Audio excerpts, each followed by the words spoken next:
Sepia-gate, maybe you've heard about it, but a wedding photographer took pictures for a client and now the client is all over the internet complaining about the final results. We're gonna tell you the story, talk about who's right and who's wrong, and also talk about what to do if you have an unhappy client. I think we've all been there. It's painful, it's uncomfortable, but there are definitely ways to not only prevent it, but then to also deal with it properly. But first we want to thank our sponsor, Squarespace. Squarespace makes websites really easy. Just start at squarespace.com/Chelsea. That'll get you a free trial. You can set up a website around your business, your personal project, your photography portfolio, your video reel, whatever you want to share on the internet. They have beautiful templates that make it really easy to set up, sell products, take appointments from clients. It all starts at squarespace.com/Chelsea. And after your free trial, if you love it, the coupon code Chelsea gets you 10% off. Thank you, Squarespace. All right, let's talk about the story. There's a woman online, a bride, and she's upset because she got her wedding photos back from her photographer and she feels like she's not happy with the color. She thinks that they're sepia toned. She thinks that they're making her skin color look bad. I feel like it's important to point out that when she first saw them, she liked them. But then the more she looked at them, the less she liked them. Like over the course of, she had a problem with a couple of them on day one, and then over 30 days, she hated all of them. Yeah, she just did not agree with the artistry of it, I think. And she had even said at one point in the video, look at, this was my mother-in-law's dress or whatever. It was a beautiful pink in real life, and then it's peach. So she was just generally upset with the colors, and you can see that here. You can see this in her video and just get an idea. Yeah, the photos were color graded. Like every TV show, every movie, and pretty much all wedding photos, they have a little bit of tinting applied to them. You know, it's like an Instagram filter, but hopefully a little more sophisticated than that. Well, but I wondered, I thought, oh, maybe this photographer really misrepresented their work. That happens sometimes. So I went on the photographer's Instagram, and honestly, I thought this woman's wedding pictures looked exactly like the photographer's page. Yeah. She had a consistent style, which is just golden. You can see it right here. Every single picture looks the same, which is a good thing, because if people like that, then they're going to get what they pay for, which I really believe this woman did get what she paid for. But she wasn't happy, and she went back to the photographer and asked her to re-edit. The photographer did. She did re-edit some of the pictures, but the client wasn't happy, and she demanded all of the raw files so she could edit them herself. Yeah, suddenly the client became the photo editor, thinking that she could do everything better than the photographer had, which is actually not that uncommon, because there's a little bit of, like, with all respect to the bride, some Dunning-Kruger. Like, people get Lightroom for the first time and they start doing a little bit of edits and they think they can like it better. And we've definitely had situations where you and I both edited the same photo, and I like mine better and you like yours better. Like, of course you like the one you edit better, but it doesn't mean that it is better or will stand the test of time better or that people generally would like it better. Yeah, the other problem is that the bride doesn't actually own the raw files. She owns the rights to the pictures that the photographer gave her, and in the photographer's contract, she said the raw files would be an extra $4,000. And the client wants that for free, except you've already agreed on a price for the raw files. If you do want to do your own editing, the photographer will charge you $4K, and that's not uncommon because photographers don't really want people doing their own editing. Like, the raw files often look like garbage because photographers will shoot for post-processing. They have the idea in mind that they're going to do some cropping and straightening and touch-ups. So the raw files often look bad and don't represent the work of the photographer well. Yeah, sometimes you're protecting your clients. I've had people ask for the raw file and I'm like, you don't want to see it. You don't want to see it. I shaved off 20 pounds. So she's not going to be happier with the raw files, I can tell you that. So things have not ended well. The photographer didn't give her the raw files, and now the client says the photographer threatened to sue her for slander, for speaking her truth. This is every photographer's nightmare. You just do your best and you want your client to be happy, and now... Well, millions of people have seen her complaining about her photos and nitpicking the color grading on them. Yeah, but not just millions of people, millions of non-photographers who think they know something. It's just so frustrating to see. You know what bugs me? It has like a little bit of color grading on it, so maybe the highlights are pushed warm. Yeah. The client is complaining that her teeth look brown, but all the highlights are brown. And the way the human mind works is when you look at a photo that's been color graded, you sort of accommodate for that. You don't think, oh, this person's teeth must be brown because the entire picture has a little bit of a tinting to it. But Nobody thinks that except for this lady who has spent 30 days like spiraling, staring, and overthinking the color in her photos. Like her first impression was right. They're good photos. You can definitely overthink this stuff. She needs to chill. It's not about the pictures anymore. But no, it'd can be I like just if you were say, watching Twilight and you liked it at first and you'd be like, why is everything blue? Why do they make everything blue? I don't understand why everything's blue. maybe it's a proper assessment with that particular example. But like, am I wrong that I might troll her and just send her back pictures with all of her teeth bright white and be like, take that? Yeah, that would look so weird. You took the sepia picture, and made her teeth regular white. Oh, just made her eyes Like, and let's her overlay teeth. that. Let's on the overlay it. podcast. I'm going to show you exactly what you deserve. Anyway, if you're not petty like me, what should you do to rectify the situation? Who's right and who's wrong? Well, I think obviously we think the photographer is right here. Technically correct. I think that she delivered photos that looked like her portfolio. They weren't sepia. They were just warm photos, and her client's unhappy. I think it's a moot point because when you're in business, the truth is your customer usually isn't as educated as you in what you're doing. That's why they're hiring you. You're an expert, and you have to bridge the gap. I think we're both heavily on the photographer's side here. Yeah, We believe the no big photographer's right. surprise. Maybe we're biased. But I will say it is often the photographer's fault. Like I've seen lots of news pieces where the photographer has a gorgeous portfolio and they show up and take photos that are not consistent with their portfolio. I just saw an example of this actually, and I felt bad. So a woman hired a photographer, and she thought that the pictures didn't look like the photographer's portfolio. When I went and looked at the photographer's portfolio, I think that they had done one of those workshops where there's hired models in like a beautiful location and they're styled. That's how a lot of wedding photographers build their portfolio before they have a real portfolio. They just hire somebody who sets everything up, and thus it doesn't necessarily reflect what a real wedding might look like. Yeah, and I think that that's tricky, especially if they're having someone else set up their lighting, and maybe that's something they can't replicate. But what was also difficult, it was difficult for me to tell what was right and what was wrong because the client's wedding was like in a field with no decorations, and she was wearing a black dress. So it's like, I don't know how you thought these were going to look the same. It's totally different.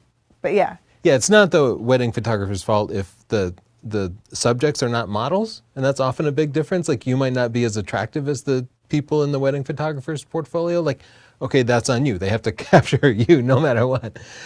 But nowadays, wedding photographers are often a little scammy. Like sometimes they steal other people's photos. Sometimes I'm sure AI photos are going to start to be used. And these are things that misrepresent what the wedding photographer can do. And in those cases, the client should get their money back, and actually they should probably get damages because they would have had a better photographer there, and this is the moment you can't recreate. I haven't seen examples of scams. Yeah, I've seen lots of scams. Oh, you have? Yeah. I have seen just huge failures, like there's a memory card failure and there's no pictures, or they get overwhelmed and they never edit them and get them back. It's been like months or even a year, and people will never receive their wedding photos. So obviously you're going to know it's your fault in that situation, but it might be more difficult to discern if it's your fault if it's other things, like you don't have a clear contract, or maybe you're not walking them through the process, so they're a little confused about what they're getting. Coming up after the break, we're going to talk about how to deal with unhappy customers, like your customer service, but also things you can do to educate your clients to make the process streamlined and smooth, and to give them an idea of what to expect so they don't feel like they're getting ripped off. But first, we want to take a moment to thank our sponsor, Squarespace. Whether you want your own website, portfolio, or store, you can make it happen with Squarespace, and you can put a portfolio there that's for real, that represents you accurately. You can also book your clients there, have calendars to book out dates that you can stay organized. You can have your contracts there. Everything you need as a working professional or an enthusiast can happen on a Squarespace website. So go to squarespace.com/Chelsea. You can get a 14-day free trial there, but you're going to want to buy it. So when you do, use the coupon code Chelsea to get 10% off. That's CHELSEA. That saves you 10%, and it lets Squarespace know that you like this podcast and you like us. So thanks so much for your support. Let's talk about how to deal with an unhappy customer. I unfortunately have had unhappy customers. Yeah, I think everybody has. And I think the embarrassing. hardest part is to not immediately assume that the customer is wrong. Yeah. Because it's very personal. Like, we generally think that we did the right thing. And so, but set your ego aside a little bit, try to see things from their perspective, and try your hardest to find any truth in what the customer might be saying. Yeah, and I think it helps to, even if you think the person is totally nuts, just think, what can I learn from this person? They're willing to lay into me. Not many people will be willing to be negative with you. Just open up your ears and think, what can I take away from this, even if they're mostly wrong? What's one kernel of truth that I can learn from and improve my business? So listen, even if you think they're wrong or irrational, there's always a lesson. I'd say figure out the specifics as well, because people are often not good at articulating what exactly is wrong. So they might say, I don't like any of these photos, you tricked me. And your reaction might be to be defensive. And you'd be like, oh no. Instead, you should say, oh no, what do you feel like I didn't represent accurately? Show me what you were expecting. Show me what you got that you don't like. Show me if there's something that you do like. And just have them walk you through it so you can truly understand the core of their complaint. Because once somebody is upset, they might also like embellish and try to make the problem bigger, even if it's just like one thing that's really bothering them. So try to get to the crux of the issue. Yeah, at some point people will just try to be right, and I've seen that happen on both sides of it, where people just work really hard, putting a lot of energy into winning the fight that started now. I also want to bring up an analytical way to approach this. If you piss off a customer nowadays, they could give you a 1-star review, and that could cost you a lot of future clients. They could tell all their friends that you suck, and that could be a lot of people that aren't hiring you. They could go on TikTok and make a story about it and literally get millions of people bothering you about it. So there are ways for a client to not just be neutral, but to actually cost you thousands, tens of thousands, hundreds of thousands of dollars. So you need to assess that downside to the risk. And there might be times when the client is completely wrong, but they seem volatile and potentially costly, and maybe you just need to give them a big discount, do a reshoot, or throw something at them just to minimize your losses. Yeah, and I'd also say to stay like empathetic and calm. As soon as you start to lose it, you're just going to feed the fire. And if you can't stay calm, write your email and then sit on it and send it the next day. I'd also say, while I'm mentioning that, it might be better to talk to the person on the phone or in person, because a lot of false emotions can be read into email. I always make that mistake. I really don't like talking on the phone. I try to do things through email, and then it always ends up being easier on like a Zoom call or a phone call or something. Mm-hmm. I would say figure out what they would have wanted instead, and you might learn how to prevent future confusion. So they might have said, you only gave me 100 pictures and I wanted, the cake cutting ceremony and you only got one, or I wanted this and you didn't give it. And maybe you actually have those pictures and you didn't share them, or maybe you can say, oh, I guess I didn't get enough, and next time I need to be better about that. And then everything that you learn, use it to improve your customer experience. So many times when I've had a client unsatisfied with me, it has been a lack of communication. And it's my own optimism that gets in the way, because 9 out of 10 times, everything goes fine.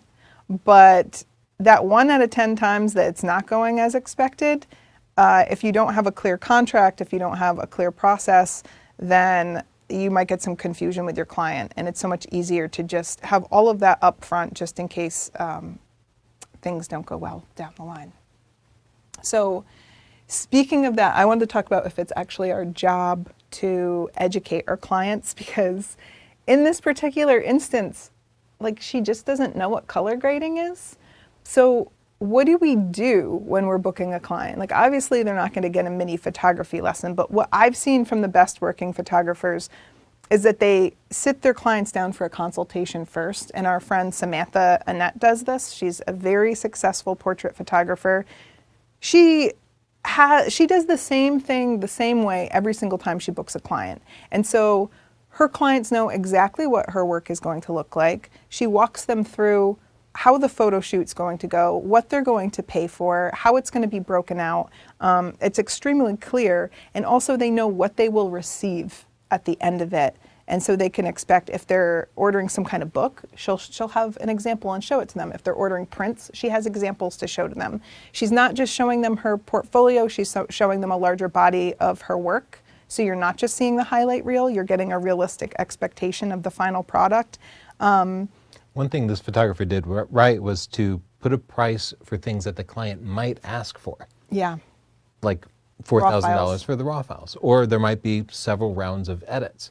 You know, give one round of edits for free and charge for the additional rounds of edits. You can always comp that. You can always say, I'm going to give you 100% discount on the second round of edits. Yeah. And that's even better than just giving it to them for free without having had that price in there, because now the client feels like they're getting something for free.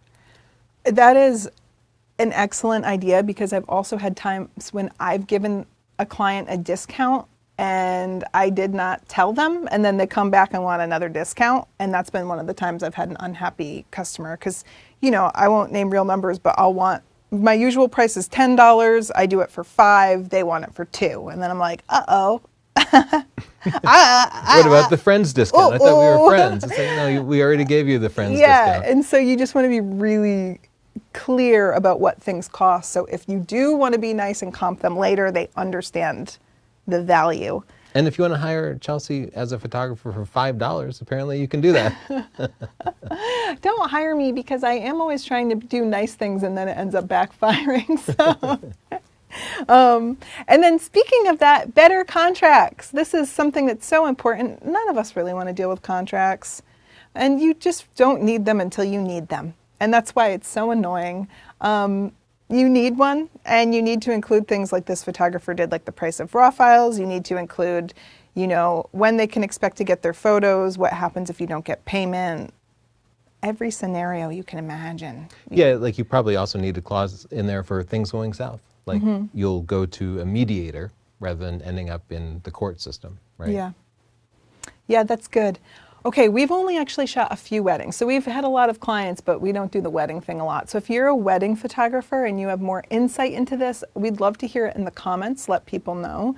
I'm wondering where you all stand on this debate. I imagine you're all going to side with the photographer, though I've seen people who just didn't like her style putting her down, which is like, but she's upfront about her style, so that I don't think that matters.